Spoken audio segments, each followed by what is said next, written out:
Welcome to today's Explainer. We're exploring what is honestly one of the most wild, action-packed narratives in all of Philippine literature, Biag ni Lam-ang, or The Epic Life of Lam-ang. If you're into modern superhero stories that are just packed with absolutely unimaginable feats and larger-than-life characters, you are going to love this.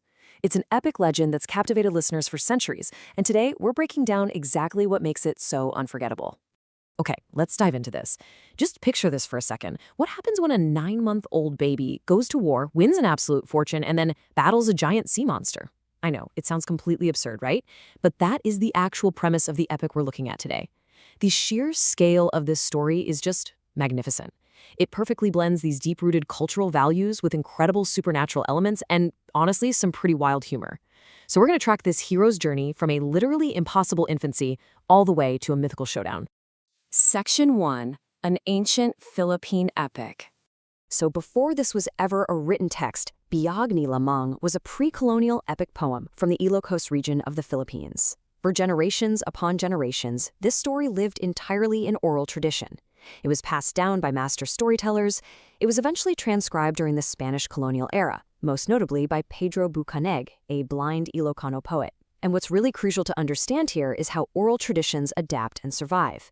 Thanks to Bucaneg's work, this specific wild tale was preserved.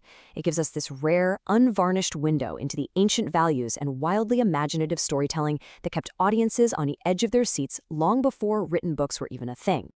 Section 2. The One Baby Army.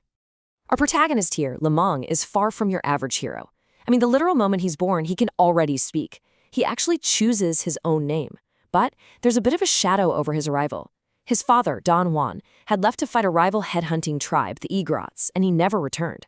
So at just 9 months old, this infant decides, hey, it's time to go look for my missing father. He arms himself with magical weapons and sets out.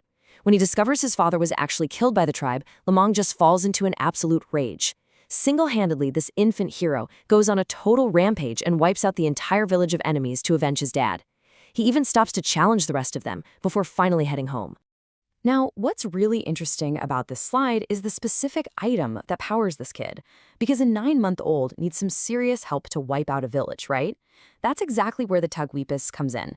It's a magical stone amulet used as a weapon.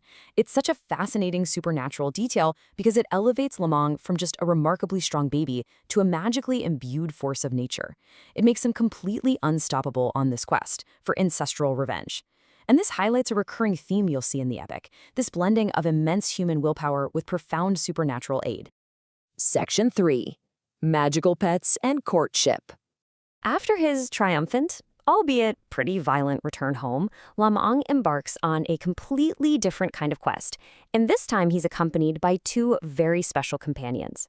We've got a white rooster that, get this, when it flaps its wings, it has the power to make structures entirely collapse. Just completely level them.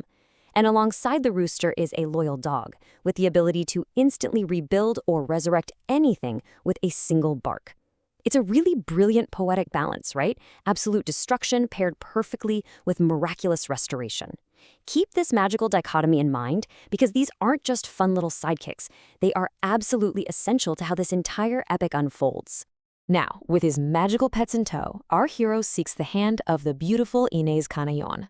But there's a major hurdle here. He has to impress her incredibly wealthy parents. So, how does a legendary warrior secure this match? By displaying absolutely mind-blowing wealth. He successfully wins them over by literally filling their entire yard with gold. I mean, can you imagine?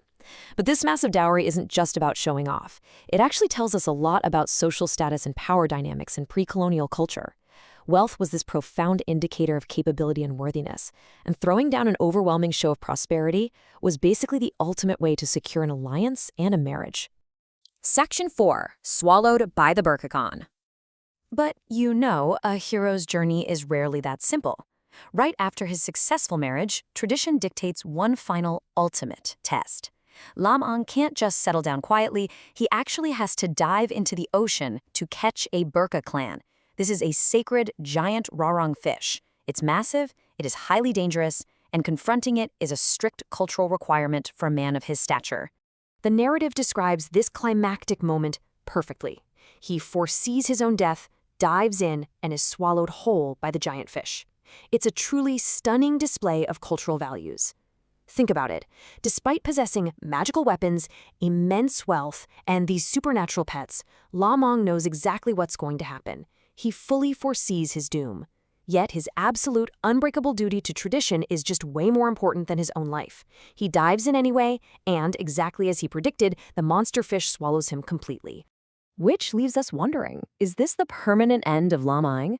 Does the invincible one-baby army, the wealthy suitor, the unstoppable warrior really meet his permanent end in the belly of a sacred sea monster right after his wedding?